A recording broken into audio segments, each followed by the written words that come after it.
You would not be far wrong to think that what you see in front of you is majestic. This is a close-up of the incredible 1 kilo Queen's Beast completer coin. Just look at the size of this. It's a monster.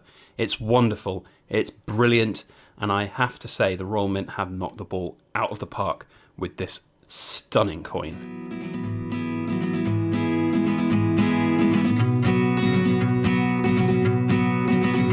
Hello everybody, Backyard Bullion here, and a warm welcome to you all joining me for this week's In Focus Friday. You've seen the thumbnail, you've seen the title, you know what's in this box. Hopefully, as I unbox it, it's not opened yet at all from the Royal Mint, it'll turn out as good as I hope and expect. It's the 1 kilo Queen's Beast completer bullion. 1 kilo coin from the Royal Mint. Really interesting. Lots of very unique things about this coin that are going on, including its denomination, which is, I think, a really interesting point that I want to find a little bit more information about as we kind of go. So lots of really cool expectations here. Of course, the Royal Mint has had a few bad experiences for me in the last week or two with the 2-ounce Queen's Beast completer set. So I'm hoping that this is going to be better. Of course, it's bullion quality, which is very different to a proof quality coin. So pretty much what I get is what I get. If it's pretty awful quality, if there's milk spots and scratches, there's going to be pretty much nothing that can be done to get it replaced from the Royal Mint. But we'll see, we'll see. So you guys probably know already because you've seen the intro and the thumbnail. I tend to film my intros after, and this is a live unboxing, so to speak, and proving to be a difficult little box to get into. So here we go. It's coming open now-ish, maybe? No, this corner's still not done. Haven't done one of these unboxing style videos in a while. A little bit rusty. But here it comes. There we go. Right, now there is an invoice. Just going to get that out of the way. And we can see, first of all, how the Royal Mint ships some of their bullion products. So this is a pretty sturdy box, I have to say. Well done. It could have probably done with a little bit more internal packaging, because things rumble around a little bit, which is not always what you want to see. But at the end of the day, the coin is in, if you can call it a coin, the coin is in another little box, which was kind of half open, but I suppose that's going to be okay. I'm seeing this for the first time, by the way. This has got me excited, I have to say. My heart is going a little bit. I'm really, really hoping this is as good as I think it is going to be. Looking pretty good so far. That is a big old coin. And here it is, the pièce de la résistance. Whoa! Goodness me. That is a sight to behold. 1 kilo. Look at it in my hands. How big that is. 1 kilo Queen's Beast completer bullion. There it is. Big chunky monkey coin. Look at that. It's about the same, it's probably a little bit bigger, as a 10-ounce coin that the Royal Mint produces, but of course it's a lot thicker. Heavy duty feeling capsule. That feels pretty secure. It's not a twisty one. It's going to be one of these real pigs to get open, although there is a little, you can see a little kind of fingernail lip there. Not going to open the capsule right now. I don't want to risk dropping a kilo of silver beauty like this. Super reflective, look at that. So all things told, so far so good. We're going to go over this with a fine-tooth comb to see if there are any major scratches, dings and dents and things.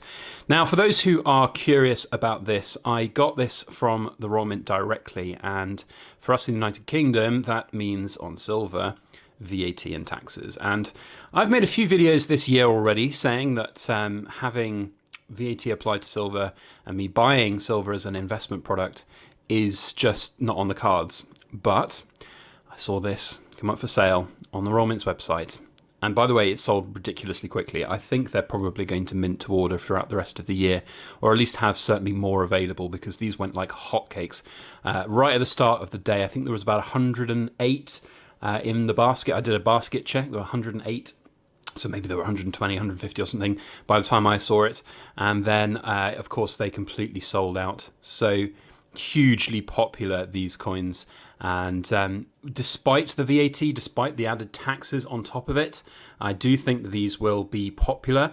Of course, the only consideration is the size of it means that to find a buyer for it on the second-hand market down the line is going to be a little bit more complicated. But I saw not only myself getting excited about this, but loads of people over on the Silver Forum and on Instagram and various different social media platforms got really hyped, really buzzed for this coin. Or if you can call it a coin, it's a drinks coaster. It's almost too big to be a coin, but it is incredible. And that's good. I always measure things by how good they look, whether there's a buzz, whether there's excitement about a particular product, and then limited mintage editions that are also really good. Now, we don't know the mintage on this at this stage. As I said, there was no declared mintage. It was very much, I think it's going to be minted to order, essentially from demand, and I can see this being quite in demand. Now, for those who are curious, as I said, I paid for this myself. It's my own coin. I bought it myself. I paid 980-ish for it, something like that. Let me see if I've got the invoice with the number on. No, rather unhelpfully, the Royal Mint did not put the number I paid, but I think it was about £980, including tax. It worked out to £29.30 an ounce, I seem to remember. So that's not a horrendous price at all. And I have said a number of times that I think buying bullion grade silver, Britannias, Eagles, whatever they might be, at £34 an ounce, which is what a lot of the dealers are asking right now for 1 ounce coins. I felt that's too much. That's a step too far for me. But when you get something special like this, it's incredible, and it's really, really good. And it crowns off my series, I think, really well. We've got the ongoing issues with the 2 ounce proof 10 coin set. And each of these beasts here are just about the same size as you would get on the coins, if not bigger. These are absolutely incredible. You can see the high relief detail. I might well at some point do a capsule lift and take some nice photos. I'll probably do that after this video actually and share it over on the Silver Forum. So if you guys want to go and have a look, head on over to the forum. It's an incredible piece for sure, and that's a great way to crown off the series. And it's half the price of that proof set, and you're getting more silver for your money as well. So in many ways, this is a better product. And from what I can see as well, I don't see massive amounts of milk spots. I don't see any scratches, dings, and dents. There's the odd little kind of lip on the rim, but that's fairly common with coins, certainly big coins as well. That's not something I'm particularly worried about. But generally, I think this looks pretty good. I haven't seen, of course, I'm going to go over with a fine-tooth comb, and looking back over this video will often help me see any additional issues that are on there. But if anybody's seen anything, then let me know. So really, really top coin. Now, this has some other interesting things that I want to talk about. So it's a £500 coin, as you can see. We've got here on the back, £500. That's quite a lot of money. That's quite a lot of money, and that's an important thing because it is a denominated coin. It's a legal tender coin, technically, not that you'd be able to go down to the shops and probably use this. But we'll come back to the fact that it's legal tender in a moment because that is important. But £500 is a significant amount. It's a lot more than the 1 and 2 ounce coins that you get from the Royal Mint. So that's interesting, and it means that there is an inherent underlying value of this coin of £15.50 an ounce, or thereabouts, because £500 coin, it's a legal tender coin. You could take this to the Bank of England and get £500 in fiat cash out.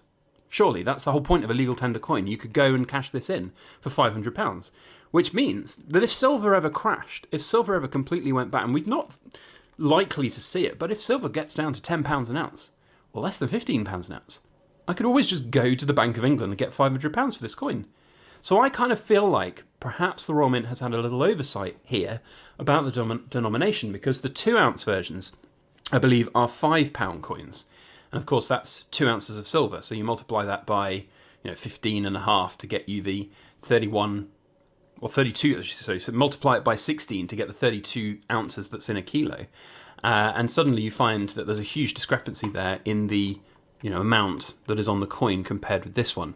So that's in itself, I think, quite fascinating, and maybe the Royal Mint's telling us something that we don't know about the future of our currencies, because of course right now the pound denomination to silver price ratio on regular coins being a Britannia for £2, 1 ounce of silver valued at £2, that's a tenth of the value of actual silver.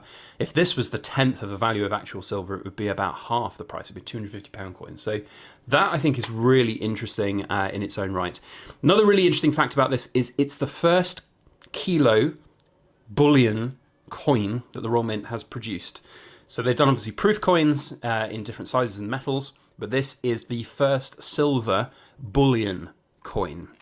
And that is something cool, that is something special. And I have to say, despite the added tax that's on here, despite all of the issues that I could potentially face selling this down the line, finding the right buyers, being such a big piece, with that premium that I've paid for it, I don't bloody care. I love it. I want to keep this. And this is going to be like on display. You know, this is going to be my desk piece, I think, for the next few months until something else takes my fancy. But I love this, and this is wonderful, and this has got to be congratulated to the Royal Mint. You know, the Royal Mint have had a lot of stick over this last couple of weeks from the pretty disastrous release of the 2-ounce proof silver Queen's Beast set. This has, in my books, gone some way to repairing that. As I said, I can't see any huge issues of quality on this coin, which, you know, is really good to see. There's no, you know, on the other coins there were all of these horrible little fibers inside capsules on the 2-ounce proofs and milk spots everywhere, left, right and centre, scratches, dings, dents, anything. I can't see the likes of that. So perhaps the Royal Mint are listening, perhaps the Royal Mint are taking their quality control a little bit more seriously. I'd like to see, what that comes of it, whether or not that is the case, or whether this is just a lucky one. I don't know. Now, for those of you who are looking to get hold of these, I know there are a couple of different dealers in the UK that will be holding them and selling them. So best thing to do is literally head on over to the Silver Forum, give the Silver Forum a little bit of a plug at the end of this video, because if it wasn't for the forum, I wouldn't have seen this quite as early as I did. There was a very keen-eyed member of the forum who posted a thread showing the purchase link for this over on the Royal Mint's website, and I bought it because I knew it was going to go super quick. Just look at that incredible coin. Wonderful, wonderful way to finish the series. Very, very tempted, if the Royal Mint can't resolve my 2-ounce Queen's Beast proof set, that this will become the equivalent of that, and it will be the crowning glory in that set, and my way of being able to enjoy the rest of them. So let me know your thoughts down in the comments section about this coin, about its potential, its allure. Do you like it? Do you loathe it? Does it represent all of the things that are wrong with the Royal Mint for cashing in on the success of this Queen's Beast series? Or are you like me and say, do you know what? I don't care if it looks this good. Bring it on. Keep on making these coins. Let me know your thoughts down in the comment section below. And if you've enjoyed this video, make sure you hit that thumbs up button. And if you have not subscribed to the channel, like about 70% of all views on the channel are, then hit the subscribe button, because if you have enjoyed this video, there's a good chance you'll enjoy what we make in the future. Otherwise, that is it from me. A big thank you to you all for watching. Have a fantastic weekend ahead, and we'll see you on the next one. As always, please make sure that you like, share, comment, and subscribe for more.